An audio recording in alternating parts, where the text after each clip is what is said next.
మహిమ కలుగునుగాక. హల్లెలూయా. ఈ శుక్రవారపు సాయంకాల ప్రార్థన కూడా వచ్చిన మీ అందరికీ కూడా నా హృదయపూర్వకంగా వందనాలు తెలియజేస్తున్నాను. క్షమించండి, ఈ శనివారము ప్రార్థన కూడికను మనందరము కూడా పాలు పొందుకునే కృప మనకు దేవుడు ఇచ్చినందుకు దేవునికి అందరూ స్తోత్రాలు చెబుదాం. హల్లెలూయా. మంచిదండి. ఈ రాత్రి దేవుని వాక్య సందేశము స్నేహితునిలాగే అనిపించే శత్రువు ఈ లోకం. చెప్పండి అందరి మాట. స్నేహితునిలాగే అనిపించే శత్రువు. మనం మోసపోయే ముఖ్యమైన విషయాల్లో ఒకటి లోకం విషయంలో జాగ్రత్తగా ఉండకపోతే. భక్తుడైన యోహాను గారు చెప్తున్న మాట ఏంటంటే, యోహాను రాసిన మొదటి పత్రిక 2వ అధ్యాయము 15వ వచనాన్ని చదువుదాం. ఈ లోకమునైనను లోకములో ఉన్న వాటినైనను ప్రేమించుకుడి. ఎవడైనను లోకమును ప్రేమించిన ఎడల ఆ వ్యక్తిలో తండ్రి ప్రేమ ఉండదు. లోకములో ఉన్నది అంతయును అనగా శరీర ఆశయు, నేత్రాశయు, జీవ కుటుంబమును తండ్రి వల్ల పుట్టింది కాదు, అవి లోక సంబంధమైనది. ప్రభుకు అందరూ స్తోత్రాలు చెబుదాం. హల్లెలూయా. ఈ రాత్రి వాక్య సందేశం మరొకసారి ఏంటి చెప్పండి అందరూ. స్నేహితుడులాగే కనిపించే శత్రువు. మీరు ఈరోజు ఈ సందేశము కనుక మైండ్లో పెట్టుకోకపోయినా, హృదయంలో ఏమాత్రం ఎత్తబడుతున్న వాక్యము గ్రహించలేకపోయినా మోసపోయేది మీరే. చాలా కేర్ఫుల్గా ఉండాలి.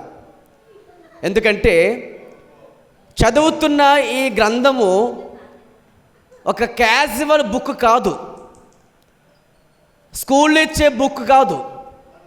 ఇది పరలోక సంబంధమైనది. హల్లెలూయా. పరలోకమునకు సంబంధించిన బైబిల్ ఇది. ఇది మనకెందుకంటే మనం ఇలా జీవిస్తే తప్ప అక్కడికి చేరలేం. ఇది మనకు ఒక మ్యాప్ లాంటిది.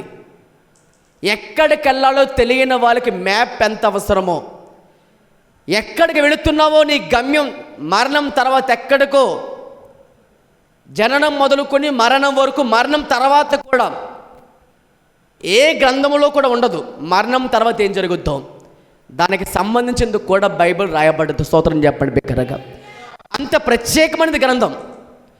ఈ గ్రంథములో ఇప్పుడు చాలామంది ప్రపంచవ్యాప్తంగా సాగిలి పడిపోయింది దేనికంటే లోకానికి. ఈ లోకము అనే శత్రువు ఒకటి ఉందని లోకముకు తెలియదు, అన్ని జనులకు తెలియదు, దేవుని ఎరగని వారికి తెలియదు, దేవుని జీవనం నుంచి వేరుపరచబడిపోయిన వారికి అసలు అర్థం కాదు. క్రైస్తవులైన మనకు మాత్రము తప్పకుండా ఆత్మ సహాయముతో ఈ రాత్రి ఈ వాక్యం శ్రద్ధగా ఆలకించుదుముగాక. ప్రభు మనకు పూర్తిగా మన కన్నులు తెరవచేసి మనతో పూర్తిగా ఆయనే మాట్లాడునుగాక. అందరం ప్రభుకు స్తోత్రాలు చెబుదామా. మంచిది. ఈ ప్రాముఖ్యమైన ఈ సందేశములో కృపగల దేవుడు మనతో మాట్లాడుచుండగా మీరు జాగ్రత్తగా ఆలోచిస్తే భక్తుడైన యోహాను గారు చెప్తున్న మాట ఏంటంటే, చూడండి, అసలు మొదటిగా లోకం అంటే ఏమిటి? మీరందరూ కూడా నా వైపు చూసి చెప్పండి మాట. లోకము అంటే ఏంటి? లోకము అనగా దేవుని వ్యవస్థకు వ్యతిరేకమైన వ్యవస్థ ద్వారా ఏర్పరచబడింది, అది లోకం. లోకం అంటే ప్రజలు కాదు, లోకం అంటే మనకు కనిపిస్తున్న భూలోకం కాదు. లోకము అనేది ఏంటంటే దేవునికి సంబంధించిన దానికి వ్యతిరేకంగా పనిచేస్తున్న వ్యవస్థ ఒకటి ఉంది. అది ఎవరితో నడిపించబడుతుంది? దానికి అధికారి ఎవరంటే లోకాధికారి అయిన సాతాను. ఈ రాష్ట్రాన్నైనా, ఈ గ్రామాన్నైనా, ఈ ప్రపంచమంతా నడిపిస్తుంది ఎవరు? లోకముంది. ఆ లోకం ఎవరి చేతిలో ఉంది? అదే మొదటి యోహాను పత్రిక మీరు చదివితే అర్థమవుతుంది. మొదటి యోహాను పత్రిక 5వ అధ్యాయము 14 15వ వచనం చదువుదాం. 15వ వచనం 5:15, 5:19 చదవండి. 5:19 లోకము అంతయు దుష్టుని యందు ఉన్నదని ఎరుగుదుము. హల్లెలూయా. ఇప్పుడు చెప్పండి, లోకమంతా ఎవరి చేతిలో ఉంది? ఇప్పుడు ఒక మనిషి చేతిలో లేదు, ఒక వ్యాపారవేత్త చేతిలో లేదు, మన చేతిలో లేదు, మరెవరి చేతిలో ఉందంతా అని దుష్టుని యందు పడి ఉందంటది. మీరు అక్కడ ఒకటంకి వేసి కింద రాయబడి మాట చూస్తే దుష్టుని యందు పడి ఉన్నది అని రాస్తాడు. స్తోత్రం చెప్పండి బిగ్గరగా. మీ అందరికీ అర్థమైంది. ఇప్పుడు ఈ రోజున నువ్వు రక్షించబడ్డావంటే ఏమయ్యో చెప్పండి. లోకము నుంచి ఏమి చేయబడ్డావు? నువ్వంటే ప్రత్యేకించబడ్డావు. 1 పేతురు పత్రికలో ఆ మాట చదవండి. పేతురు రాసినటువంటి పత్రికలో 1 పేతురు పత్రిక 2వ అధ్యాయము 9వ వచనం చదవండి. అయితే మీరు చీకటిలో నుండి ఆశ్చర్యకరమైన తన వెలుగులో మిమ్మల్ని పిలిచిన వాని గుణాశయములను ప్రచురము చేయు నిమిత్తము ఏర్పరచబడిన వంశమును, రాజులేని యాజక సమూహమును, పరిశుద్ధ జనమును, దేవుని సొత్తైన ప్రజలై ఉన్నారు. ఒకప్పుడు ఎక్కడున్నా మనం చెప్పండి, అందరూ చీకటిలో ఉన్నవారం. ఈ లోకము దేనితో పోల్చబడిందంటే చీకటితో పోల్చబడింది. ఇప్పుడు మీ అందరికీ అర్థమవుతుందా? లోకము అంటే ఏమిటి? లోకము అనగా దేవునికి వ్యతిరేకంగా పనిచేస్తున్న వ్యవస్థ, అదే లోకం. రెండవది, ఆ లోకము ఎవరి యందు ఉంది? దుష్టుని యందు పడి ఉంది అని అర్థం చేసుకోవాలి. దేవుడు ఆదాము అవ్వలకి అధికారం ఇచ్చాడు ఈ భూమి మీద. ఎప్పుడైతే వారు అధికారం కోల్పోయారో అధికారం ఎవరి చేతిలో ఉంది? ఇప్పుడు అపవాది చేతిలో ఉంది. అందుకే ఒక రోజు యేసుప్రభువు వారిని కూడా ఏమని సవాల్ చేస్తున్నాడంటే, ఈ లోక రాజ్య మహిమనికి ఇచ్చేస్తాను, నీవు నా కాళ్ళకి నమస్కారం చేస్తే చాలు, నువ్వు నాకు మొక్కితే చాలు, నేను నీకు లోకం ఇచ్చేస్తా. ఒక్క నిమిషం చూపించాడు అపవాది. అంటే మీ అందరికీ అర్థమవ్వాలి లోకం ఎంత ప్రమాదకరమైందో. ఇప్పుడు మనం కొద్ది మాటలు జాగ్రత్తగా విందాం. క్రైస్తవులు అయిన తర్వాత, క్రీస్తు రక్తంలో కడగబడిన తర్వాత మనలో దేవుని ప్రేమ ఉంటుంది. మనము దేవుని ప్రేమ కలిగిన తర్వాత దేవుడు అంటున్నారు, మీరు ఎవరిని పడితే వారిని ప్రేమించకూడదు, దేని పడితే దాన్ని ప్రేమించకూడదు. అంటే ఏంటి చూడండి, మాట లోకమునైనను లోకములో ఉన్న వాటినైనను ప్రేమించుకుడి, లోకములో ఉన్నదంతయును చెప్పాలి శరీరాశ, నేత్రాశ, జీవ కుటుంబం. లోకములో ప్రతి మనిషిని ప్రేమించాలి, వారు పాపులైనా ప్రేమించాలి. కానీ లోకములో ఏముంది? శరీరాశ ఉంది. లోకములో ఏముంది? నేత్రాశ ఉంది. లోకములో ఏముంది? జీవ కుటుంబం ఉంది. దాన్ని నువ్వు ప్రేమించకూడదు. పాపినైనను నువ్వు ప్రేమించగలగాలి, నిన్ను వల్ల పొరుగువాన్ని ప్రేమించగలగాలి. కానీ నీవు మాత్రము వారిలో ఉన్న గుణాన్ని మాత్రము ఏమాత్రం, వారు చెడిపోయిన వారు పాపులుగా ఉండి పాపాత్ములుగా జీవిస్తూ నిన్ను దుష్టుని సహవాసం రమ్మంటే మాత్రం చాలా జాగ్రత్త పడాలి. అందరూ ప్రభువుకు స్తోత్రం చేద్దామా? హల్లెలూయా. కాబట్టి లోకము అనే శత్రువు మనకు ఉండాలని ప్రతి ఒక్కరూ కూడా గమనించుకోవాలి. ప్రభువుకు స్తోత్రం చెప్దామా? చూడండి, పరిశుద్ధ గ్రంథం తెరిచి యోహాను సువార్త 12వ అధ్యాయము, యోహాను సువార్త 12వ అధ్యాయము 31వ వచనం చదవండి. యోహాను సువార్త 12వ అధ్యాయము 31వ వచనం చదువుదాం. ఇప్పుడు ఈ లోకమునకు తీర్పు జరుగుచున్నది, ఇప్పుడు ఈ లోక అధికారి బయటకు త్రోసివేయబడును. ఎవడు అధికారి? యేసుక్రీస్తు ప్రభువు స్వయంగా చెప్తున్న మాట. ఈ లోకముకి ఏముందంటే తీర్పు జరగబోతుంది. అంటే యేసుక్రీస్తు ప్రభువు వారి శిలువలో ఈ లోకపు అధికారి సాతాను ఓడించబోతున్నాడు, సాతాను జయించబోతున్నాడు. ఏ మరణమైతే మరణమునకు బలమైనటువంటి అపవాదిని ఈ లోకమును పట్టి పీడిస్తున్నాడో ఆ మరణము గలవైనటువంటి బలము గలవానైనా అపవాదిని జయించాలి, సాతాను జయించాలి, లోకాన్ని జయించాలి, పాపాన్ని జయించాలి. ఇవన్నీ జయించగలగాలంటే ప్రభు చెప్తున్న మాట, లోకమునికి ఏముందట? తీర్పు తీర్చబడబోతున్నది. చదవండి, మరొకసారి చదువుదాం. యోహాను సువార్త 12వ అధ్యాయము 31వ వచనం చదువుదాం. ఇప్పుడు ఈ లోక అధికారి బయటకు త్రోసివేయబడును. నేను భూమి మీద నుండి పైకి ఎత్తబడిన ఎడలా అందరిని నా యొద్దకు ఆకర్షించుకుందరు. ప్రభువు స్తోత్రం చెప్పండి. అంటే ఈ లోక అధికారి ఎవరు? సాతాను అధికారి. ఇప్పుడు యేసు ఏమన్నారు? ఇప్పుడు వాడిని బయటికి త్రోసేయాలి. ఎక్కడున్నాడో చెప్పండి. వాడు నువ్వు ప్రభువు నమ్ముకోకముందు నీ అధికారి ఎవరు చెప్పండి? ఇప్పుడు నీ అధికారి సాతానే ఉన్నాడు. నీకు తెలియకుండానే నువ్వు పూజలు చేసి ఉండవచ్చు, దేవుణ్ణి ఎరగక నువ్వు లోకంలో జీవించి ఉండొచ్చు. నేనైనా సరే, నువ్వైనా సరే, ఎవరమైనా సరే ఈ లోకమైకి అధికారమై ఉన్నాం. నీ అధికారం ఎవరై ఉన్నారంటే లోకమై ఉంది. ఆ లోకం శత్రువు ఎవరంటే అపవాదై ఉన్నాడు. వాడు లోకం మిత్రుడై ఉన్నాడు, మన శత్రువే ఉన్నాడు. అందుకనే ప్రభు చెప్పారు ఏమిటంటే, లోకమునైనను లోకములో ఉన్న వాటిని ప్రేమించవద్దు అని ప్రభు మాట్లాడుతూ ఈ మాట మనకు తెలియపరుస్తున్నారు. వాడికి ఎప్పుడైతే మరణశిక్ష, యేసు ప్రభు వారి మరణం ఎప్పుడైతే ఏర్పరచబడుతుందో సిలువలో, అప్పుడు వాడు ఏమయ్యాడంటే బయటికి త్రోసివేయబడ్డాడు. అందరూ ప్రభుకు స్తోత్రాలు చెబుదామా? హల్లెలూయా. అదే 1 యోహాను పత్రిక 5వ అధ్యాయము మరొకసారి 19 చదువుదాం. 1 యోహాను పత్రిక 5వ అధ్యాయము 19 చదవండి మరొకసారి. లోకము అంతయు దుష్టుని యందు ఉన్నదని ఎరుగుదుము, మనము సత్యవంతుడైన వాడిని ఎరుగుదుమని దేవుని కుమారుడు వచ్చి మనకు వివేకం అనుగ్రహించి ఉన్నాడని ఎరుగుదుము. ప్రభుకు స్తోత్రం చెప్పండి అందరూ కూడా. దేవుని కుమారుడు యేసు ప్రభువు లోకముకు వచ్చి నీ కోసం నా కోసం మరణించిన తర్వాత అప్పుడు నీకు అర్థమయ్యాడు ఆ లోకపు అధికారి ఎవడో, వాడు ఎక్కడ పడిపోయాడో, వాడు ఏమై ఉన్నాడో, వాడి క్రియలు ఏమిటో. వాడు ఒక వ్యక్తిని ఏం చేయడానికి వస్తాడు? వాడు దొంగతనమును, హత్యను, నాశనం చేయడానికి వచ్చును కానీ మరి దేనికి రాడు.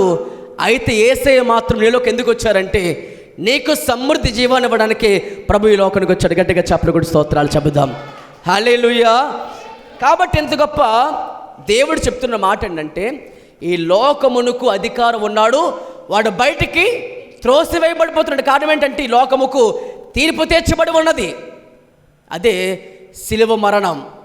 ఆయన మరణిస్తే తప్ప ఏమీ లేదు, మనకి రక్షణ లేదు. అందుకన్నాడు ఆయన, నేను పైకి ఎత్తబడితేనే అనేకులు ఆకర్షించబడతారు. ఎత్తబడ్డం అంటే ఏంటి అర్థము? ఆయన మరణించాలి, తిరిగి మరలా పునరుద్ధరణై 3వ రోజున తిరిగి లేవాలి. అప్పుడు అనేకులను ఆయన ఆకర్షించుకుంటారు. ప్రభుకి స్తోత్రం కలుగునగాక. తండ్రి ఆకర్షించకపోతే ఎవరు ఆయన దగ్గరికి? చెప్పాలి, ఎవ్వరూ రాలేము. ఈరోజు మనం వచ్చామంటే మళ్ళీ ఎవరు ఆకర్షించారు? మనల్ని ఆకర్షించింది సంఘము కాదు, మనల్ని ఆకర్షించింది ఒక వస్తువు కాదు, మనల్ని ఆకర్షించింది దైవ సేవకుడు కాదు, మనల్ని ఆకర్షించింది కేవలం తండ్రి యొక్క సహవాసం మాత్రమే. దేవుడు మనల్ని ఆకర్షించుకున్నారు. ఈరోజు నేనని మీరైనా సరే, నేను ఆకర్షించకపోతే నేను అక్కడ ఉండిపోతానేమో, మీరు ఎక్కడ ఉండిపోతారేమో. ఏ టీవీల దగ్గరో ఇప్పుడు, ఏ థియేటర్ల దగ్గరో ఇప్పుడు, ఏ పబ్బుడి దగ్గరో ఇప్పుడు, ఏ త్రాగుబోతు విందులో ఉండేవారో. ప్రభువు నమ్ముకున్న తర్వాత పాపము అనే బరువు పెరగడం మీరు గమనించారు. లోకం యొక్క తీరు మీకు అర్థమైపోయింది. శత్రువు యొక్క ఆటలు ఎలా ఉంటాయి మీకు అర్థమైపోతుంది. ప్రభుకు స్తోత్రం చెప్పండి. మీకు అర్థమైంది ఎప్పుడైనా? సాతాను ఏ రకంగా, ఈ మాట ఆలోచించండి. ప్రభువు నమ్ముకున్న తర్వాత కూడా, ఆయన రక్తంలో కడగబడిన తర్వాత కూడా ఇంకా శోధన పెరిగింది. నీకు ఇంకా శోధన పెరిగింది, ఇంకా పోరాటం పెరిగింది. కారణం ఏంటి? అప్పుడు నీకు ఈ పోరాటం ఉందని తెలియదు. ఇప్పుడు నీ మైండ్కి ప్రభు ఆలోచన ఇచ్చాడు. తండ్రి చెప్తున్నాడు నీకు ఏమిటంటే, నా కుమారుడా, ఈ లోకంలో 3 శత్రువులు ఉన్నాయి. 1 నీ శరీరము, 2 సాతాను, 3 ఈ లోకము. ఈ 3 శత్రువులే. నేను ఏది విడిచిపెట్టదు. కానీ ఒక విషయం చెప్పనా, ప్రభువు నమ్ముకున్న తర్వాత, పాపాన్ని విడిచిపెట్టిన తర్వాత, పశ్చాత్తాపం చెందిన తర్వాత, మారు మనసు పొందిన తర్వాత, రక్షించబడిన తర్వాత, ఈ లోకముకు వేరేపోయిన తర్వాత ఇప్పుడు నువ్వేమై ఉన్నావంటే స్వతంత్రుడిగాను స్వతంత్రురాలిగాను మార్చబడ్డావు. గట్టిగా చప్పట్లు కొట్టి స్తోత్రాలు చెబుద్దాం. ఇప్పుడు నువ్వు దేనికి దాసివి కాదు, దాసురాలువు కాదు, దేనికి దాసుడువు కాదు. ఇప్పుడు నువ్వు ఒకప్పుడు సాతాను ఏం చెప్తా చేయాలి. నువ్వు ఈ శరీరం ఏం చెప్తే చేయాలి నువ్వు, ఈ లోకం ఏం చెప్తే చేయాల్సి వచ్చేది నువ్వు. మరి ఇప్పుడు ఏమన్నామని చెప్పనా, స్వతంత్రుడిగాను స్వతంత్రురాలుగా మార్చబడ్డావు. అది దేవుడిచ్చిన గొప్ప వరమ. ప్రభుకు స్తోత్రం చెప్పండి బిగ్గరగా. కాబట్టి మొదటిగా ఆలోచించండి, ఈ లోకముకు అధికారం ఉన్నాడని. రెండవది, ఈ లోకముకు తీర్పు తీర్చబడిందని. హల్లెలూయా. మరొక మాట కూడా చదువుదాం, పరిశుద్ధ లేఖనాలు తెరిచి. ఈ లోకమునకు జ్ఞానం ఉంది. చెప్పండి అందరి మాట. ఈ లోకంకి ఏముంది? జ్ఞానం ఉంది. ఆ జ్ఞానం దేవుని దృష్టిలో ఏమైంది అది చదువుదాం. కొరింథీ రాసిన మొదటి పత్రిక, కొరింథీ రాసిన మొదటి పత్రిక 3వ అధ్యాయము 19వ వచనం చదువుకుందాం. కొరింథీలు రాసిన మొదటి పత్రిక 3వ అధ్యాయము 19వ వచనం చదువుదాం. ఈ లోక జ్ఞానము దేవుని దృష్టికి వెర్రితనము. లోకముకి ఏముంది చెప్పండి? మొదటిగా అధికారం ఉన్నాడు. రెండవది, ఈ లోకమునకు జ్ఞానం ఉంది. చెప్పండి అందరి మాట. ఏముందట? ఈ లోకమునకు జ్ఞానం ఉంది. ఏంటి ఆ జ్ఞానము? చదివితే అక్కడ రాయబడిన మాట. ఈ లోక జ్ఞానము దేవుని దృష్టిలో వెర్రితనం. ఈ లోక జ్ఞానం ఎలా ఉంటుందంటే, ఒకటే, దాని గురి ఒకటే ఉంది. దాని లక్ష్యం ఏంటంటే దేవుని చేయాలంటే వేరు చెయ్యాలి. అది లోకం యొక్క తీరు. మళ్ళీ చెప్పండి మాట. దేవుని నుండి ఒక మనిషిని వేరు చెయ్యడమే లోకం యొక్క లక్ష్యము. ఈ రోజున ప్రభువు నమ్ముకున్న తర్వాత కూడా చాలామంది తప్పిపోవడం గల కారణం ఏంటి? ఈ లోకమును వారు ప్రేమించడం మానలేదు. అలా కంటిన్యూ అవుతున్నారు. ఇటు లోకము కావాలి, ఇటు దేవుడు కావాలి, రెండూ కావాలి. రెండు పడవలపై కాలు వేస్తే మాత్రం చాలా ప్రమాదం. నీకు ఉంటే అటుండు, లేదా ఇటుండు. అయితే వెచ్చగా ఉండు, లేదా చల్లగా ఉండు. నిలువెచ్చగా ఉంటే దేవుడు అసహించుకుంటా. ఇప్పుడు వేస్తాం మనం, అసహ్యం వేస్తేనే కదా. మనకంత అసహ్యం అయితే చిన్న చిన్న వాటికి దేవుడు అసహించుకుంటే నువ్వు నరకం తప్ప పరలోకం వెళ్ళావు. చాలా భయంకరంగా ఉంటుంది. అందుకే చాలామంది మనసులో నెమ్మది లేదు. పైకి నవ్వుతూ కనిపిస్తారు కానీ లోపల ఏం లేదు, నెమ్మది లేదు. కారణం ఏంటి? కారణం ఒకటే, ఈ లోకం ప్రేమించినట్టుగా దేవుని ప్రేమించలేకపోతే కారణం ఏంటంటే, లోకమును ప్రేమించిన వారిలో దేవుని ప్రేమ కొసైనా ఉండదు. అది చెప్తున్న దేవుడు కూడా. అందుకే ఇక్కడ ఏమన్నాడంటే చూడండి, మరి చదువుదాం మాట. 1 కొరింథీ 13:19 ఏమని రాయబడుతుందంటే, ఈ లోక జ్ఞానము దేవుని దృష్టికి అది వెర్రితనము. ఈ లోకం చదువు ఇక్కడ వరకు పనిచేస్తుంది, అది పరలోకం తీసుకెళ్దు. ఇక్కడ సంపాదించుకునే ఉద్యోగము ఇక్కడ వరకు ఉంటుంది, అది పరలోకం తీసుకెళ్ళదు. నీ వల్ల నువ్వు జాబ్ పొందుకున్నా, లేదా ఒక మంచి పొజిషన్లో ఉన్నా, నువ్వు ఎక్కడ ఉన్నా, ఏ పని చేస్తున్నా కానీ నిన్ను బట్టి ఆయనకు మహిమ పొందాలి. హల్లెలూయా. అప్పుడు నీ ఉద్యోగంకైనా ఒక విలువ ఉంటుంది. హల్లెలూయా. నేను బాగా చదువుకున్నాను అని అసీస్తే సరిపోదు. చదువు వెనక అట్టి ఆరోగ్యం నీ తండ్రికి ఇచ్చారంటే దానికి కారణం ఎవరు? దేవుడే కదా. ఇప్పుడు నువ్వు చదువుకున్నావు, ఒక మంచి ప్రయోజనకు అయ్యావంటే దాని వెనక కారణం ఎవరు? దేవుని హస్తం తోడుగుండాలి. ప్రభుకు స్తోత్రం కలుగును గాక. కాబట్టి ఆలోచన చేసుకున్న మాట ఏంటంటే, ఈ లైట్ చెప్పండి అందరి మాట. ఏమన్నాను? మనం ఏం చదువుకున్నా కూడా దానికి మూలార్థం ఏంటి చెప్పండి? మన వెనక దేవుడు హస్తము లేకపోతే ఏమాత్రం కూడా అది ఆ దేవునికి ఏమాత్రం ప్రయోజనకరమైన విషయం కాదు. కాబట్టి ఆలోచన చేసుకోవాల్సిన విషయం ఏంటంటే, మనం ఎక్కడ ఉన్నా, ఏ పని చేస్తున్నాం, ఏ ఉద్యోగం చేస్తున్నాం, మనల్ని బట్టి ఆయనకి మహిమ రావాలి. అందుకన్నాడు దేవుడు ఏంటంటే, భోజనము చేసినను పానము చేసినను ఆ దేవుని మహిమ కొరకే చేయమన్నాడు. స్తోత్రం చెప్పండి బిగ్గరగా. కాబట్టి రోజు నేను బాగా ఉద్యోగం సంపాదించుకున్నాను, మంచి పెళ్లి చేసుకున్నాను, బాగా మంచి ఇల్లు కట్టుకున్నాను, మంచి సెటిల్ అయ్యాను అనుకుంటే లోకముకు మంచి పేరు ఉండొచ్చు నీకు. దేవుని దృష్టిలో జ్ఞానం ఏమైపోయినట్టు ఇప్పుడు వెర్రితనం. అందుకని ప్రభు అన్నారు ఏమంటే, ఈ లోకంలో ఒక ధనవంతుడు ఉన్నాడు. అతడట అన్నీ సంపాదించుకున్నాడు, కొట్లలో దాన్ని సరిపోవట్లేదని ఇంకా పెద్దవి కట్టించుకున్నాడు. చివరికి అన్నాడు, నా ప్రాణమా తినుము, త్రాగుము, సుఖించు, సంతోషించు, అనేక సంవత్సరాలు కావాల్సినవన్నీ నీ సమకూర్చున్నాడు. నా ప్రాణమాంచు సంతోషంగా వెరవీగుతుండగా దేవుని వాక్కు చెప్తుంది. ఆ రాత్రి ఏమన్నాడైనా, ఓ ఈ వెర్రివాడా, ఈ రాత్రిని ప్రాణం తీసుకుపోతే ఏం చేస్తావు నువ్వు అన్నాడు. అంటే ఈ లోకం యొక్క జ్ఞానము వెర్రితనము. ఎవరి దృష్టిలో? దేవుని దృష్టిలో వెర్రితనం. నువ్వు సంపాదించుకునే సంపాదన బట్టి కూడా, ప్రభువా ఇలా ఉన్నానంటే కారణం నీ వల్ల అయ్యా, ఒక ఇల్లు కట్టుకున్నంటే కారణం నీ వల్ల ప్రభా, ఒక ఉద్యోగం సంపాదించుకున్నంటే కారణం నీ వల్ల ప్రభా, నీవు లేకపోతే నాకు దిక్కు లేదయ్యా అని ఎవరైతే కన్నీరు కారుస్తారో వారిని దేవుడు అంచెంచుగా దేవుడు దీవించబోతున్నాడు. ప్రభుకు స్తోత్రం కలుగునుగాక. దేవుడు ఒక మనిషిని హెచ్చించిన తర్వాత చాలామందికి ఏమొస్తుంది చెప్పడం? గర్వం వస్తుందండి. అది నీకు ఉండకూడదు. దేవుడు ఎప్పుడు కూడా గమనించండి, ఆస్వాదించిన తర్వాత ఆయన పరిశోధిస్తాడు.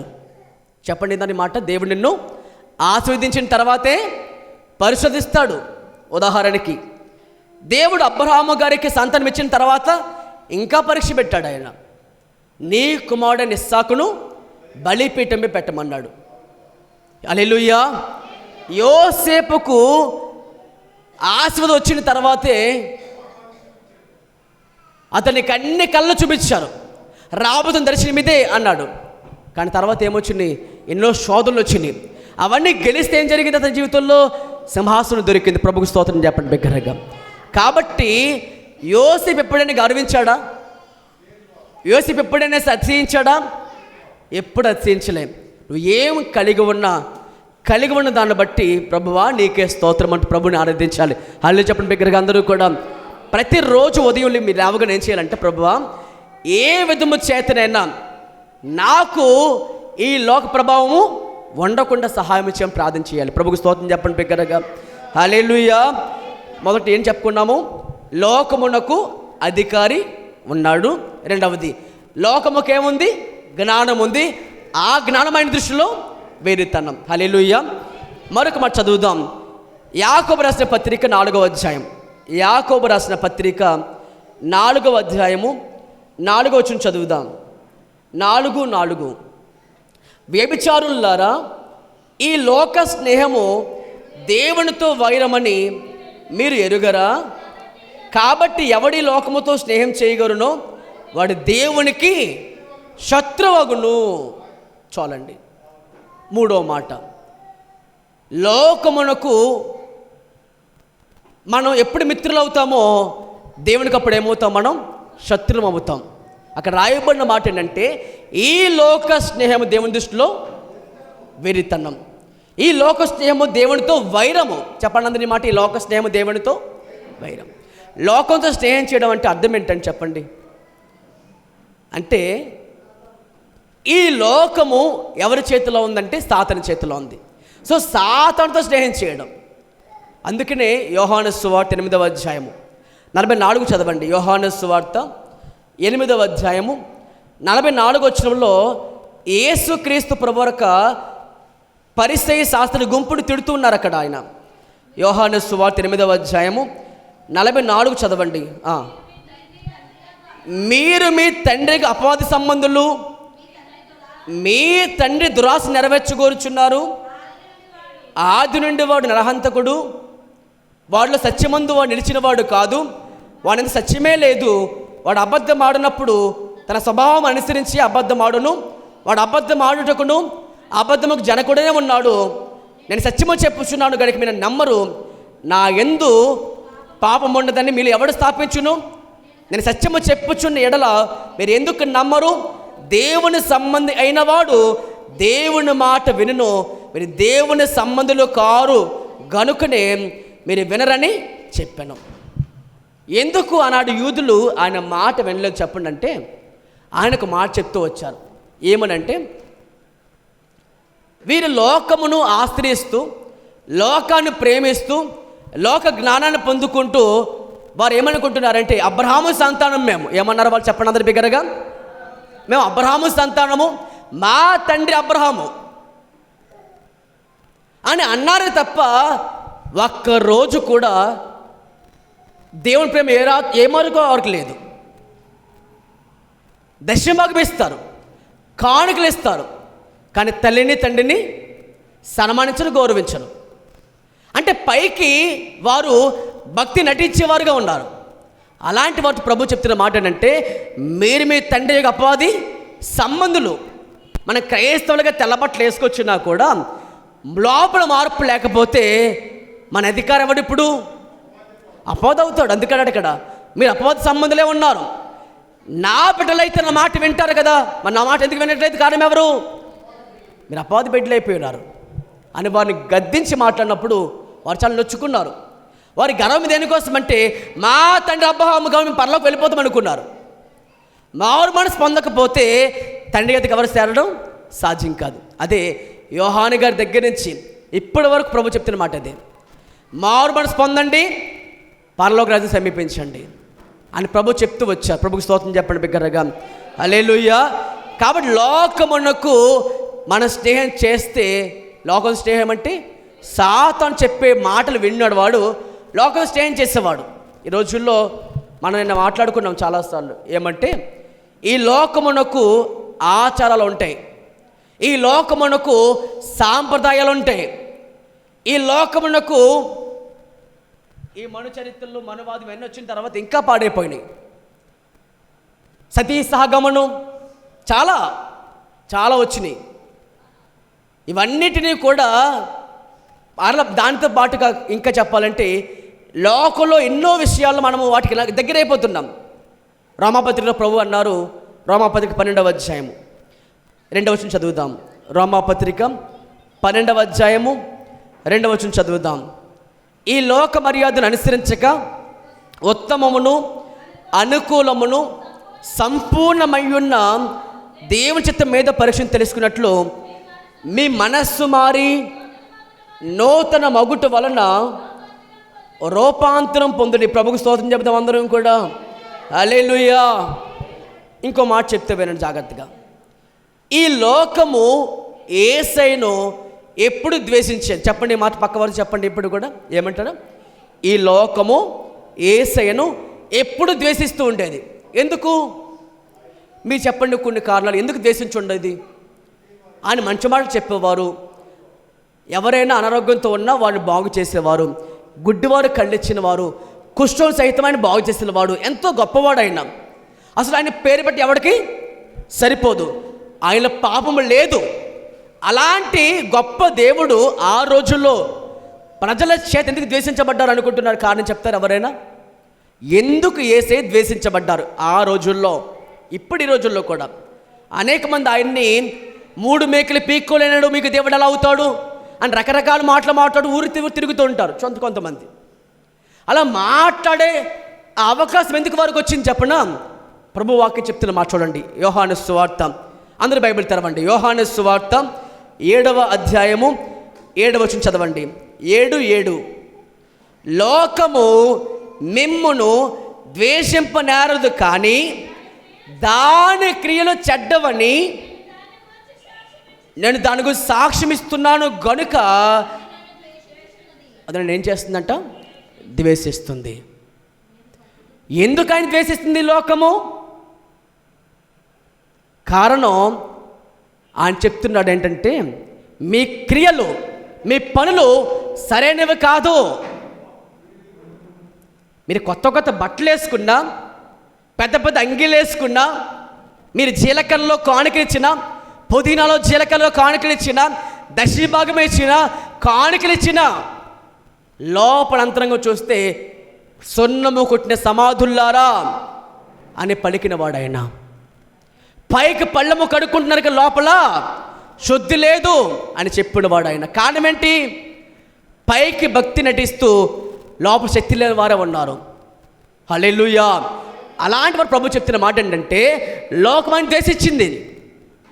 కారణం ఆయన వేలుబడి చూపించలేకపోయింది. కానీ ఆయన అన్నారు ఏమంటే, చూడండి మరొకసారి చదువుదాం. యోహాను సువార్త 7వ అధ్యాయము 7వ వచనం చదువుదాం. లోకము మిమ్మును ద్వేషించదు, కానీ దాని క్రియలు చెడ్డవని యేసు ప్రభువారు సాక్ష్యం ఇచ్చాడు కనుక ఇప్పుడు లోకం అంతా ఏం చేస్తుందంటే ఆయన్ని ద్వేషిస్తుంటుంది. రకరకాల మాటలు మాట్లాడుతుంటుంది ఆయన్ని. ఆయన మాట్లాడడానికి అవకాశం లేదు, ఆయన నోట ఏ కపటము లేదు. ఆయన ఎందుకు మాట్లాడుతుందా లోకము? కారణం, నువ్వు తప్పు చేస్తున్నావు, సరే నడవడికలు లేవు. కాబట్టి మీరు కూడా గమనించండి, మీరు ప్రభువు నమ్ముకున్న తర్వాత ఎవరైనా పాడైపోతున్న వారి దగ్గరికి సాక్ష్యం ఇవ్వండి. ఏమమ్మా ఇలా తప్పమ్మా, ఇలా జీవించకూడదమ్మా, ఇది సరైన పద్ధతి కాదమ్మా అని చెప్పండి. కావాలితే తప్పకుండా నీవు వాళ్ళకి విరుద్ధం అయిపోతావు. కావాలంటే అడగండి. ఎందుకని? యోహాను సువార్త 15వ అధ్యాయం చూడండి అన్నమాట. ఎందుకు ద్వేషిస్తుంది? ఆయన్ని మాత్రమే కాదు, యేసయ్యను మాత్రమే కాదు. ఈరోజు నీకు ఎందుకు మాటలు వస్తున్నాయి? కారణం చెప్పనా? యోహాను సువార్త 15వ అధ్యాయము 18 చదువుదాం. 15-19.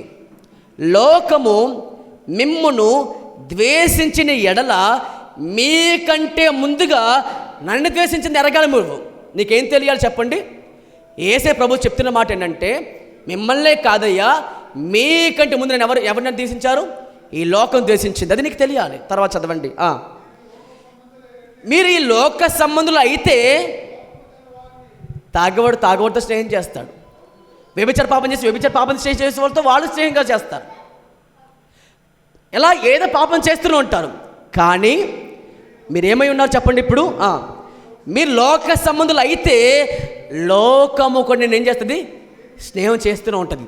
కానీ మీరు లోక సంబంధులు కారు. హల్లెలూయా. ఇప్పుడు మీరు ఎవరు చెప్పండి? ఇప్పుడు మీరు లోక సంబంధులు అవునా కాదా? కామనం. ప్రభు స్తోత్రం చెప్పండి బిగ్గరగా. హల్లెలూయా చెప్పండి మాట. నేను లోక సంబంధిని కాదు కాబట్టే అని లోకం ఏం చేస్తుంది? ఒకే ఇంట్లో ఉంటారండి. నువ్వు ప్రభువుని ఆరాధిస్తూ ఉంటావు, పాటలు పాడుతూ ఉంటావు, వాక్యం చదువుతుంటావు, లేదా వాక్యం పెట్టుకుంటూ వింటూ ఉంటావు. లోకంకి అర్థం కాదు. ఆడికి ఎసిపస్తూ ఉంటుంది, అసహించుకుంటూ ఉంటారు. బయటకు పొమ్మంటారు నిన్ను. ఈ దేవుని నమ్ముకున్నావా? బయటికి పొమ్మంటారు. కానీ తాగుడికి అది ఇంట్లో ఉంటారు. పాపం చేయడానికి వెనకాడినే గృహాలు దేవుని మాత్రం స్థలం ఎవరు? ఇంత దౌర్భాగ్యంగా ఉంటారు. ఒక మాట చెప్తానండి. నేను మా అత్తయ్య గారి ఇంటి దగ్గర అక్కడ సోమవారం సాయంకాలం వాక్యం చెప్పాల్సి ఉండి వాక్యం చెప్తున్న క్రమంలో ఇంతకు ఎక్కడ చెప్పాను నేనంటే, కట్టగిది రామాలయం గుడి ఆ పక్కన చెప్తున్నా.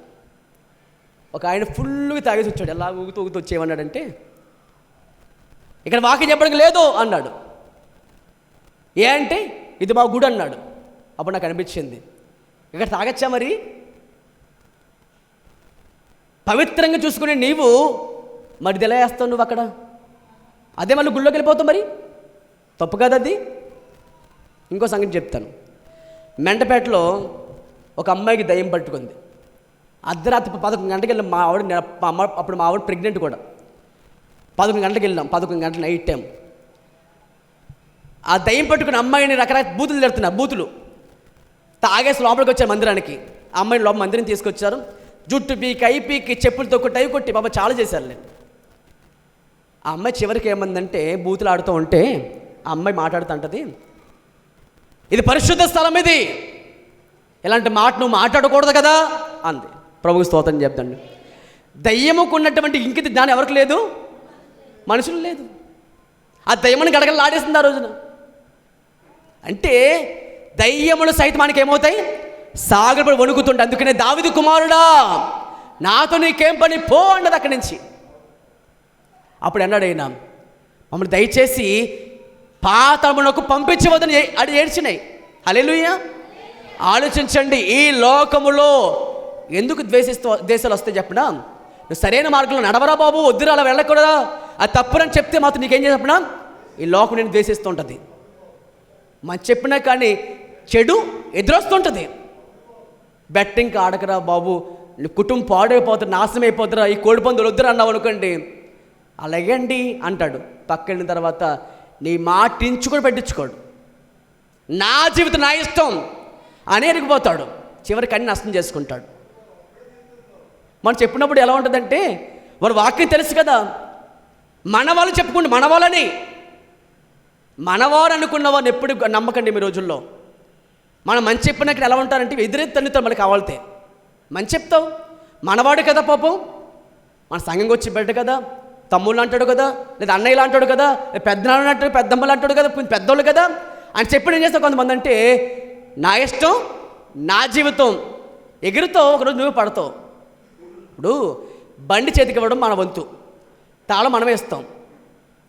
నాన్న స్పీడ్గా వెళ్ళొద్దురా, స్లోగా వెళ్ళు, నీకే ప్రమాదం చెప్తున్నావు అనుకోండి. బండి చేతికి ఇచ్చిన తర్వాత ఇంకా రైమని పెట్టుకుంటూ వెళ్తే ఏమవుద్ది? ఇప్పుడు ఏదైనా అయితేని తప్పు నీదే. ఇంకా బండి ఇవ్వడం నీ వంతు అంతే, ఇచ్చేవంతే, ప్రేమతో కొనమన్నారు కాబట్టి, వేధించారు కాబట్టి. అలాగే జీవితం కూడా. లోకం ఆయన ఎందుకు దేశించిందంటే వారి క్రియలో చెడ్డమని చెప్పినందుకు దేశించింది లోకం. మీరు తప్పు చేస్తారు నాన్న, వద్దు అని చెప్పినందుకు. పాపం మానేయండి, పాపం చెయ్యొద్దు. ఇప్పుడు చెప్తే వినకపోతే రేపు పొద్దున్న ప్రమాదం జరిగినప్పుడు ఏం చేస్తాం మనం? ఎంత చెప్పినా, ఎంత ఏడ్చినా, మీరు నమ్మితే నమ్మరండి. ఎంతమంది మీ అందరిలో చెప్పండి, ఎంతమంది మద్యపానం చేసే వారి కోసం ప్రార్థన చేస్తారు మీ ఇళ్లలో? మద్యపానము ఆపమని, మద్యపానము కోసం ఎంతమంది తాగబోతే ఎంతమంది పిల్లలు పాడైపోతున్నారని, యవనస్తులు సైతం పాడైపోతే ఎంతమంది ప్రార్థన చేస్తారు? ఇక్కడ చేస్తారు కదా. అంతమంది కోసం ఎందుకు ఏడిస్తాం మనం? మనకేం పని?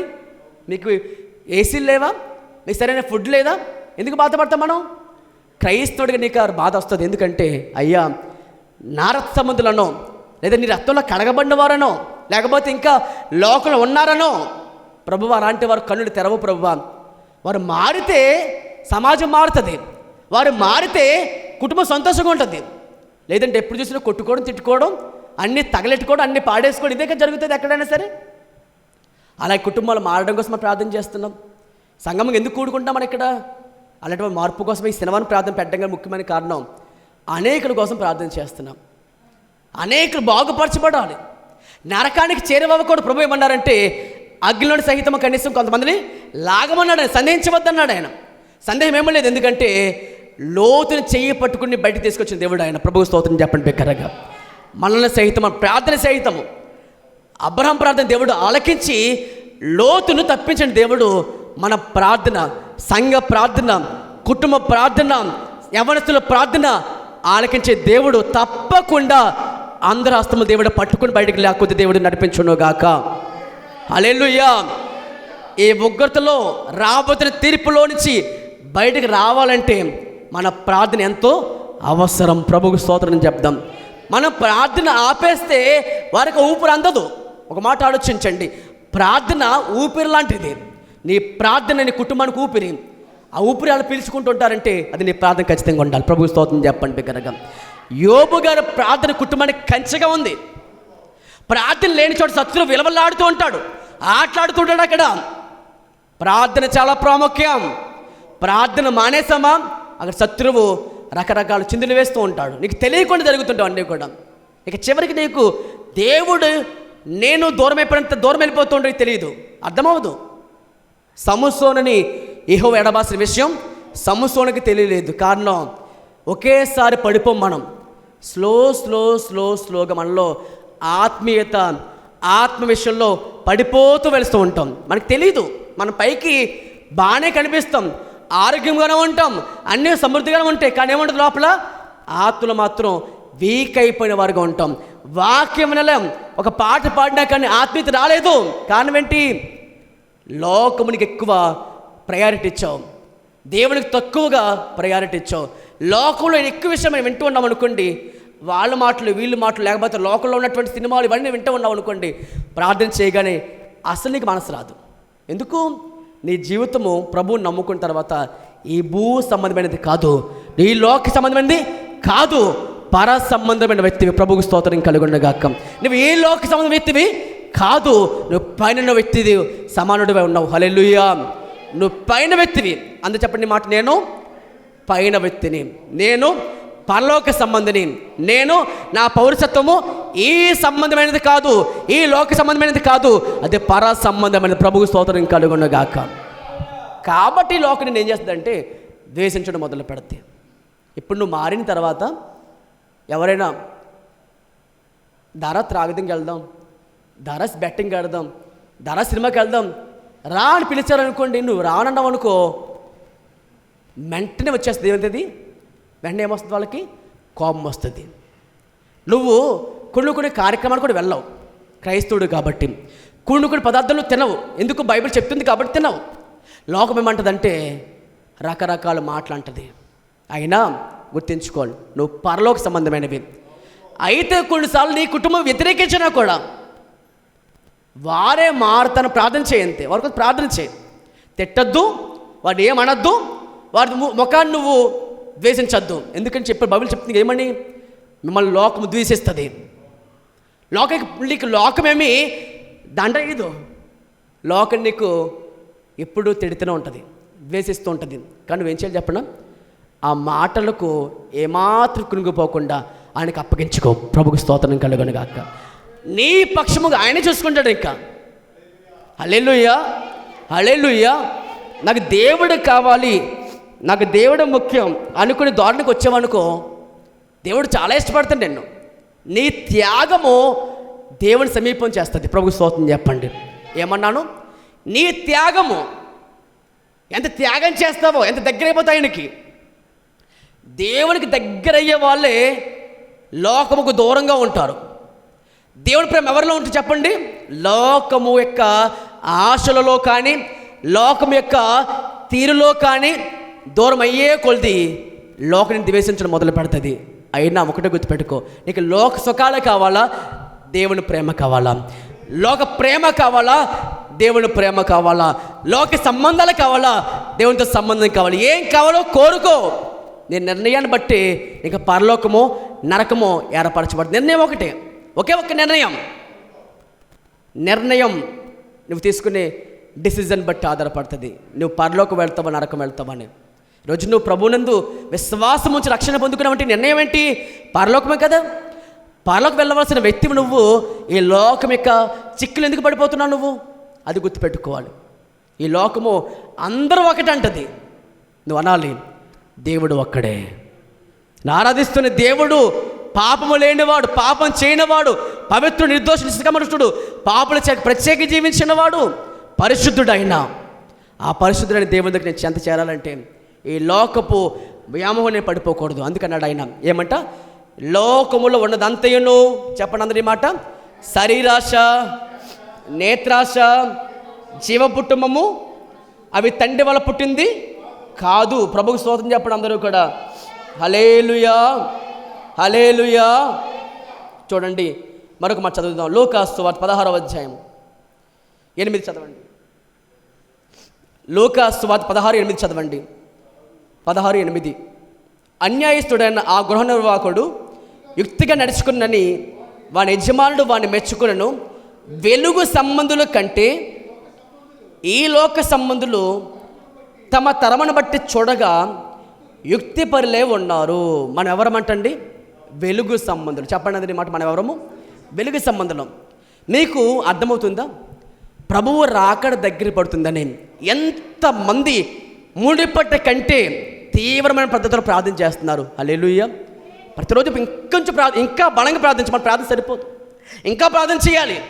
కొంతమంది ఎలా ఉంటారంటే ఆదివారమో ఇలా వచ్చిన శుక్రవారం అప్పుడో శనివారం అప్పుడో ప్రార్థన చేస్తే అలా కాదండి. ప్రతిరోజు ప్రార్థన చేయాలి, ప్రతిరోజు కుటుంబ ప్రార్థన ఉండాలి. ప్రతి క్షణము కూడా గుర్తుంచుకునే మాట, ప్రార్థించేవారు ఆయన మనసు తెలుసుకుంటారు. హల్లెలూయా, హల్లెలూయా. ఏలి ముసలివాడైపోయాడు. అసలు అతనికి సంఘములో లోటు ఉందనో, సంఘములో తన కుమారులు పాడైపోయిన విషయము కూడా అతనికి అర్థం కాలే. కానీ ఆ భారం ఎవరికి వచ్చింది? ఇప్పుడు విశ్వాసిని హన్నాకు వచ్చింది. స్తోత్రం కలుగునుగా. ఎందుకని? హన్న మందిరంలోకి వచ్చి ప్రార్థన చేస్తే గొల్లెడు ఏడ్చేది అమ్మాయి, కన్నీటితో ప్రార్థన చేసేది అమ్మాయి. దేవుని మనసు ఆమెకు అర్థమైపోయింది. ప్రార్థన దేవుని మనసు నీకు అర్థమయ్యేలా చేస్తుంది. హల్లెలూయా. నువ్వు ప్రార్థన మానేసిన రోజున నీకు దేవుడు అర్థమవ్వడు. రోజున ఇంకా దేవుడు అర్థమవ్వడంటే కారణం ఏంటి? ప్రార్థన చేయమనగా చేస్తావు, కానీ మొక్కుబడి ప్రార్థన, అవసరం బట్టి చేసే ప్రార్థన. ఎవరికైనా జబ్బు వస్తున్నా, ఎవరికైనా బాగోపోతే అప్పుడు ప్రార్థన చేస్తావు. అలా కాదండి. ప్రార్థన ఎప్పుడు ఎలా చెప్పనా, నువ్వు పని చేసుకుంటున్నావు కూడా ప్రార్థనతో నింపబడిపోతూ ఉండాలి. ఆత్మలో భాషలతో మాట్లాడుతూ ఉండాలి. నువ్వు ఎక్కడ ఉన్నా కానీ ఆయన నాతో నడిపించబడుతూ ఉండాలి. హల్లెలూయా. అప్పుడు నీకేమో చెప్పండి. ఎందుకు ప్రభు అన్నారు ఏమని? ఎడతెగక ప్రార్థన చేయండి. ఏమన్నాడు ఆయన? ఎడతెగక ప్రార్థన చేయండి, విసుగక ప్రార్థన చేయండి, దివారాత్రము ప్రార్థన చేయండి. ఎందుకన్నాడు ఆయన? అంటే ఎడతెగ కంటే ఎల్లప్పుడూ నువ్వు దేవుని ఆత్మతో నింపబడుతూ ఉండాలి, ప్రార్థనాత్మతో నింపబడుతూ ఉండాలి, మూడు నిలిచే ఆత్మతో నింపబడుతూ ఉండాలి. ఆయన భారం ఏమైందో నువ్వు తీసుకోగలగాలి. అప్పుడు నీకు అర్థమవుతుంది దేవుని దగ్గర అయ్యే కొద్ది పాపంపై అసహ్యం నీకు కలుగుతుంది. ఇప్పుడు నీకు కలుగుతుంది పాపంపై అసహ్యం. హల్లెలూయా. పాపమును చూడగానే, పాపకార్యాలు చూడగానే పెన్నిహోస్కి వచ్చిన రోషం నీకు వస్తుందా? వస్తేనే నువ్వు నిజమైన క్రైస్తవుడు. రావట్లేదంటే, రాజపడిపోతున్నావంటే, వారు తలరాత అంటున్నావా? నీవు ఒక లోక సంబంధం గుర్తించుకో. దేవుని దగ్గర వాల్సిన మనిషి దూరంగా ఉన్నప్పుడు నీకు రోషం రావట్లేదా? చెప్పలేకపోతున్నావా?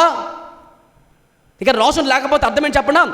నీవు ఒక లోక సంబంధం అయిపోతున్నావు, రాజపడిపోతున్నావు.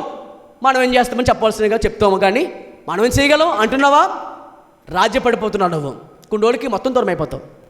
ఇది స్లో పాయిజన్. ఇది నీకు అర్థం అవ్వకపోతే ప్రమాదంలో ఉన్నావు, జాగ్రత్త. అంచులో ఉన్నావు, జాగ్రత్త. లోక సంబంధులకు ఉండకూడదు. లోకములో టీవీలు ఉన్నాయి, అదే శరీరాశ. చెప్పండి అందరూ ఈ మాట ముగించేసుకుందాం. శరీరాశ అనండి అందరూ ఒకసారి. శరీర ఆశ అంటే ఏంటి? శరీర ఆశ అంటే ప్రభువు నమ్ముకోక ముందు పాత స్వభావము అనేది ఒకటి ఉంటుంది. చెప్పండి అందేంటది? పాత జీవితం, పాత స్వభావం, ఓల్డ్ నేచర్ ఉంటుంది. ప్రభువు నమ్ముకున్న తర్వాత నీలోనికి పశ్చాత్తాప హృదయం కలిగిన నీవు, ప్రభు విశ్వాసం కలిగిన నీలో ఎవరుంటారు? ఇప్పుడు నూతన స్వభావం ధరించుకున్నావు. హల్లెలూయా. గుర్తించుకోండి మాట. యేసే మన కోసం మరణించారు సిలువలో కదా. ఆయన మరణంలో జీవించడం, ఆయన మరణించడం ద్వారా చూడండి ఏం జరిగిందంటే, పాతది అంటే పాత స్వభావము, కొత్త స్వభావము రెండు ఉంటాయి. కానీ ఇప్పుడు నువ్వు నిర్ణయం తీసుకోవాలి. పాత జీవితం జీవిస్తావా, కొత్త జీవితం జీవిస్తావు? ఈ రెండు పోలేదు, లోపల ఉన్నాయి. అందుకే చూడండి, మీకు కావాలితే కొన్నిసార్లు వదిలిపెట్టుకున్నదే పాపడి జ్ఞాపకం వస్తుంది. దాని పేరే శరీరాశ. వదిలిపెట్టుకునే పాపం మళ్ళీ జ్ఞాపకం వస్తుందా? అపవాది ఎలాంటి వాడు అంటే కుయుక్తి కలిగిన వాడు, మోసం చేసేవాడు. ఏం వదిలిపెట్టుకున్నావో నాకు పదే జ్ఞాపకం చేస్తాడు, నీ మనసుకు అది తీసుకొస్తాడు. సెల్ ఫోన్ రూపంగా కానీ, లేదా కళల రూపంగా కానీ, వాడు కళకు తీసుకొచ్చి జాగ్రత్త చూస్తామండి. దేవుడు మాత్రమే దర్శనం ఇవ్వడం. దేవుడిచ్చే దర్శనం నిన్ను ఇంకా బలం పొందులు చేస్తుంది ఆయనలోకి. సాతానిచ్చే దర్శనం ఎలా ఉంటుందంటే నిన్ను ప్రలోభ పెడుతుంది, మోసం చేయిస్తుంది. ఏమి వదిలి పెట్టుకున్నావో అదే పదే జ్ఞాపకం చేయడం వల్ల పాపల్లో పడిపోతూ వస్తావు. ఇది గుర్తించకపోతే ఏంటది? పాత స్వభావము, కొత్త స్వభావం. అందుకు ప్రభువు ఏమంటే ఎఫెసీ పత్రిక 4వ అధ్యాయం చూడండి అందరూ ఈ మాట. ఎఫెసీ పత్రిక 4వ అధ్యాయము 22 చదవండి. ఎఫెసీ పత్రిక 4వ అధ్యాయము 22 చదువుదాం. కావున మునుపటి ప్రవర్తన విషయంలోనైతే మోసకరమైన దురాశల వలన చెడిపోవు ఈ ప్రాచీన స్వభావము, మీ ప్రాచీన స్వభావము వదులుకొని మీ చిత్తవృత్తి యందు నూతన పరచబడిన వారై నీతియు యథార్థమైన భక్తియు కలవారే దేవుని పోలికలో సృష్టించబడిన వారమై నవీన స్వభావమును ధరించుకొనవలెను. ఈ రెండు పోరాడుతూ ఉంటాయి. శరీరమునకు ఆత్మకును, ఆత్మకు శరీరమునకు ఎల్లప్పుడూ ఏముంటుందంటే లోపల పోరాటం ఉంటుంది. ఇప్పుడు నువ్వు నూతనంగా జీవిస్తావో, నూతన స్వభావం ధరించుకుంటావో, క్రీస్తుని ధరించుకుని నడుస్తూ ఉంటావో, లేదా పాత జీవితం జీవిస్తావో, ఈ రెండు ఉంటాయి. చాలామంది చేస్తున్న ప్రమాదకర సమస్య ఇప్పుడు ఏముందంటే, క్రీస్తు నమ్ముకున్న పేరుంది, నాకు దేవుడు తెలుసు అనే భావన ఉంది, కానీ వారి జీవితంలో పాతదాన్ని విడిచిపెట్టకుండా అదే కొనసాగించడం వల్ల ఆయనకు అవమానం కలుగుతుంది. పాత వదిలిపెట్టేయాలి, దాన్ని విసర్జించాలి, చీకొట్టాలి. పాపను అసహించుకుని జీవితం నీకు రాకపోతుందంటే నువ్వు ఆత్మను బలహీనమైపోతున్నావు. పాపాన్ని అసహించుకోవడం నీ వల్ల కాదు, కానీ నీ లోపలికి పరిశుద్ధాత్మ వచ్చినప్పుడు మాత్రం తప్పకుండా నీకే ఇంత దారుణంగా ఉంటాను నేను, ఇంత దారుణంగా ఆలోచిస్తాను నేను, ఇంత చెడిపోయిన వాడిన అని నీకే అసహ్యం కలుగుద్ది. నీలో నీకు అసహ్యం కలిగినప్పుడు చుట్టూ నీకేది నచ్చదు, ఒకటే నచ్చుద్ది, ఆయన వాక్యములో నిమగ్నమైపోతావు. ఆయన వాక్యమును ఎల్లప్పుడూ ధ్యానం చేస్తూ ఉంటావు. ఎందుకని? ఇప్పుడు నీ విలువ లోకంలో లేదు, ఇప్పుడు నీ విలువ దేవుని ప్రేమలో ఉంది. గట్టిగా చప్పుడు కూడా స్తోత్రం చెబుద్దాం. హల్లెలూయా. ఆయనపై ప్రేమ పెరుగుతూ ఉంటుంది. నీకు ఎంత విలువగా ప్రేమించాడు అప్పుడు నీకు అర్థమవుతుంది. ఎప్పుడు చెప్పండి? నీవు ఆయనతో సహవాసం చేసినప్పుడే. హల్లెలూయా. కాబట్టి నువ్వు ఎవరిని ధరించుకున్నావు అది ఆలోచించుకో. నువ్వు నిజంగా శరీరాశ విసర్జించిన వ్యక్తివైతే, అందుకు ప్రభువు అన్నారు ఏమంటే, శరీరమునకు లోకమునకు నేమేశాను, సిలువేసేసాను అంటే అర్థం ఏంటి? శరీరముతో ఈ లోకం సంబంధం లేదు. ఎందుకని గుర్తించుకోండి ఈ మాట చెప్పి ముగిస్తాను. శరీరం ద్వారా పుట్టిన జన్మ మొదటి జన్మ. అదే తల్లి గర్భములో నుంచి వచ్చిన జన్మ శరీరమైన జన్మ. రెండవది ఆత్మతో జీవించిన జన్మ లేదా ఆత్మలో తిరిగి జన్మించడం. అదే క్రీస్తు నందు విశ్వాసముంచి నువ్వు మృతతుల్యమైపోయిన శరీరంతో అంటే సమాధి చేయబడ్డావు బాప్తిసం ద్వారా. అది నీకు ఎప్పుడైతే అర్థమైందో నువ్వు తిరిగి జన్మించావు. నీటి మూలముగాను ఆత్మూలంగా జన్మించావు. తిరిగి జన్మించడమే ఆత్మలో జన్మించడం, అదే క్రీస్తులో జన్మించడం. క్రీస్తు యేసు సంబంధులు శరీరమును దాని ఇచ్చలను సిలువ వేసుకుంటారు. ప్రభుకు స్తోత్రం చెబుదాం అందరం కూడా. క్రీస్తునందు విశ్వాసం ఉంచిన వారు, క్రీస్తునందు బాప్తిసం పొందిన వారు అందరూ క్రీస్తుని ధరించుకున్నారు. హల్లెలూయా. కాబట్టి ఇంకా నువ్వు శరీర ఆశలతో జీవిస్తున్నావంటే, ఇంకా పాత జీవితము కొనసాగిస్తున్నావంటే నీలో శరీరం ఇంకా జీవిస్తుందని అర్థం. అందుకే ప్రభువు అన్నారు, పాపం విషయంలో మీరు మృతులుగాను, దేవుని విషయంలో మీరు అందరూ కూడా సజీవులుగాను ఉన్నారని మిమ్మల్ని మీరే ఎంచుకోవాలి. ప్రభుకు స్తోత్రం చెప్పండి అందరూ కూడా. హల్లెలూయా, హల్లెలూయా. కాబట్టి ఆ పాతది ఏం చేయబడాలి? నువ్వు ఇప్పుడు ఏం చేసుకోవాలి? పూర్తిగా విసర్జించాలి. రెండవది ఏమన్నాడంటే ఆయన నేత్రాశ అన్నాడు. నేత్రాశ అంటే చెప్పండి ఏంటది? ఈ లోకములో ఆటంగా పెట్టే మీ కళ్ళు చాలా ప్రమాదం. అవి మీ కనుక జాగ్రత్తగా చూసుకోకపోతే అవి చాలా ప్రమాదం అయితే. అదే నేత్రాశ అంటే మన జీవితంలో ఈ లోకము నాకు కావాలి, ఇది కావాలి, ఇది కావాలి, ఇది కావాలి అని కోరుకోవడం, ఒక వస్తువు పైన ప్రేమ పెంచేసుకోవడం, అలా తదేకంగా చూడడం. ఒక అమ్మాయినైనా సరే, ఒక వస్తువునైనా సరే. అందుకు ప్రభువు అన్నారు ఏమంటే, వ్యభిచారము చేయవద్దని చెప్పబడిన మాట విన్నారు కదా. ఒక స్త్రీని మీ కంటితో కామతో చూస్తే అదేంటది? వ్యభిచారం. అదే నేత్రాశ. ఒక మనిషిని అదే ప్రకారంగా కొంతమంది ఉంటారండి, పైకింద చూస్తే సిగ్గులేని వాళ్ళు. నేత్రాశ కంట్రోల్ ఉండదు కొంతమందికి. చాలా తప్పది. ఏదైనా సరే దేవుని స్థానంలో ఆకాను వస్తువును ప్రేమించాడు. దేవుని స్థానంలో సంసోను అమ్మాయిని ప్రేమించాడు. దేవుని స్థానంలో నీవు ఏం ప్రేమించావో అది నేత్రాశ. నీ కళ్ళుకి ఏం కావాలి చెప్పండి? నిబంధన కావాలి. 31వ అధ్యాయం యోబు గ్రంథం ఏమన్నాడు ఆయన? నేను నా కన్నులతో నిబంధన చేసుకున్నా. అందుకు నేను చేయనంటే ఒక అమ్మాయిని కనీసం నేను కళ్ళాత తప్పగా చూడద్దని కాదు, అందరూ చూస్తారు. డాక్టర్ గారు కూడా వచ్చిన స్త్రీలకి వైద్యం చేస్తారు, కానీ వారు చూపులు తప్పు ఉండదు. ఉంటే వాళ్ళు ఎదవలే, ఉంటే తప్పులే, వాళ్ళు కూడా తప్పులే. ఉండకుండా ఉంటే వాళ్ళు ఎవరు? వారు నిజాయితీ పనులే. నీ కంటికి ఏం కావాలి చెప్పండి? నిజాయితీ ఉండాలి. ఈ కంటితో తప్పుగా చూడకూడదు, ఈ కంటితో తప్పుగా వ్యవహరించకూడదు. ఈ కళ్ళు ఎలాంటివి అండి? నీ దేహములకు నీ కళ్ళు దీపము లాంటివి. కళ్ళు చెడిపోతే అంత అయిపోయినట్టు లైఫ్. అవసరమైతే కళ్ళు పీకే అన్నాడు. అంటే అర్థం ఏంటి? కంటితో అభ్యంతరపరిచే వాటిని సెల్ ఫోనా పక్కన పాడే. దేవుని స్తోత్రం. పరలోకం కావాలా? సెల్ ఫోన్ కావాలా?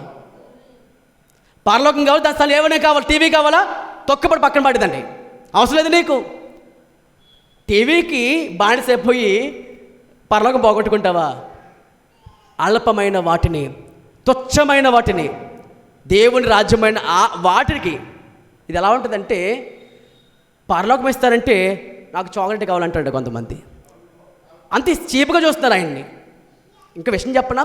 మీ ప్రార్థనలో కూడా ఇలాంటి ప్రార్థన చేయండి. ప్రభువా, శరీరాశ కానీ నేత్రాశ కానీ జీవపుటము కానీ దరిచేరకుండా ఉండాలి ప్రభువా, నీ ప్రేమ నాలో ఉండాలి ప్రభువా అని ప్రేమించుతో దేవుడు ప్రభువా అని చెప్పి ప్రార్థన చేసుకోవాలి.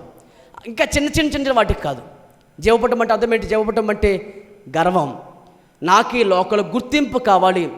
అది దేని ద్వారా అయినా సరే, చదువు ద్వారా అయినా, ఉద్యోగం ద్వారానైనా నన్ను 10 మంది చూడాలి, నన్ను పొగడాలి అని గుర్తింపు కోరుతున్నామంటే గర్వం అలాగే స్టార్ట్ అవుతుందని గుర్తించుకోవాలి. నాశనమునకు ముందు గర్వం నడుచును. ఆ గర్వం మనకు ఉండకూడదు, ఎందుకంటే గర్వ హృదయులు ఆయనకి అసహ్యులు. ఈరోజు మనం విన్న వాక్యం చెప్పండి అందరి దగ్గరగా. ఈరోజు మనం ఏమి వాక్యం విన్నాం? స్నేహితుడిలా కనిపించే శత్రువు. ఈ లోకముకి ఎవరున్నారు? అధికారులు. అసలు లోకం అంటే ఏంటి? దేవుని సంబంధించిన వ్యవస్థను చెరిపి అది కాదు అని లోకం చూపిస్తాడు చూసి అపవాది, అది లోకం అంటే. దేవునికి నైతిక విలువలకు వ్యతిరేకంగా పనిచేస్తున్న వ్యవస్థే ఈ లోకం. 2, లోకముకి ఎవరున్నారు? ఇప్పుడు అధికారి ఉన్నాడు. ఎవరు అధికారి? శత్రువు.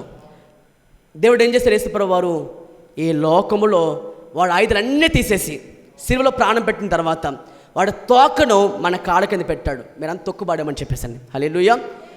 కాబట్టి ఆలోచించండి, తీర్పు తీర్చాడు ఆయన, బయటికి వెళ్ళగొట్టాడు ఆయన. వాడు ఇంకా తోక ముడుచుకుంటూ అటు ఇటు తిరుగుతుంటాడు, అంతే వాడి పని అది. మనం చాలా జాగ్రత్తగా ఎదిరించాలి. 4, లోకములో స్నేహము దేవునితో వైరం, లోక జ్ఞానము దేవుని దృష్టికి వెరితనం. మనం ఎవరు ఎప్పుడు లోక సంబంధంలో కాదు కాబట్టి ఏమవుతుంది? లోకం మనల్ని ద్వేషిస్తుంది.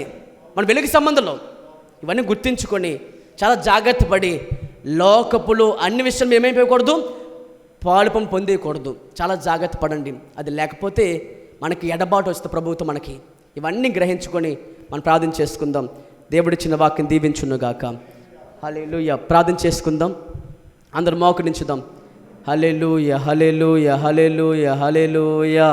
స్తోత్రం, స్తోత్రం, స్తోత్రం, స్తోత్రం, స్తోత్రం.